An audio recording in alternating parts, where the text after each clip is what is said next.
Kalinga super কাপে বিদেশি খেলানো নিয়ে বড় আপডেট দিল এআইএফএফ। বৃহস্পতিবার সর্বভারতীয় ফুটবল ফেডারেশনের তরফে উড়িষ্যায় হতে চলা আসন্ন কলিঙ্গ সুপার কাপের অত্যন্ত গুরুত্বপূর্ণ একটি নিয়মের ঘোষণা করেছে।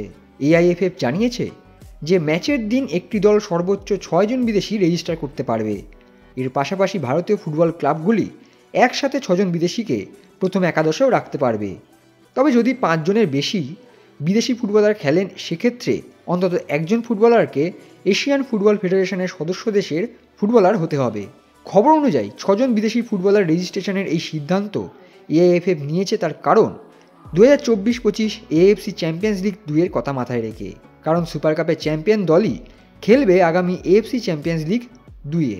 প্রসঙ্গত, এএফসি ক্লাব প্রতিযোগিতাতেও 6 জন বিদেশি খেলানোর নিয়ম রয়েছে। আগামী 9 জানুয়ারি থেকে উড়িষ্যার 2টি স্টেডিয়ামে শুরু হতে চলেছে কলিঙ্গ সুপার কাপ। আইএসএল এবং আই লিগ, দুটি লিগেরই ফুটবল ক্লাবগুলি অংশগ্রহণ করতে চলেছে, যেখানে আইএসএলের প্রতিটি দলই সরাসরি সুপার কাপে অংশগ্রহণ করার সুযোগ পাবে। অন্যদিকে আই লিগের ক্লাবগুলিকে কোয়ালিফায়ার খেলে যোগ্যতা অর্জন করতে হবে কলিঙ্গ সুপার কাপে। মোট 16টি দলকে নিয়ে 4টি গ্রুপে ভাগ করে গ্রুপ পর্যায়ের ম্যাচগুলি হতে চলেছে। Extra time.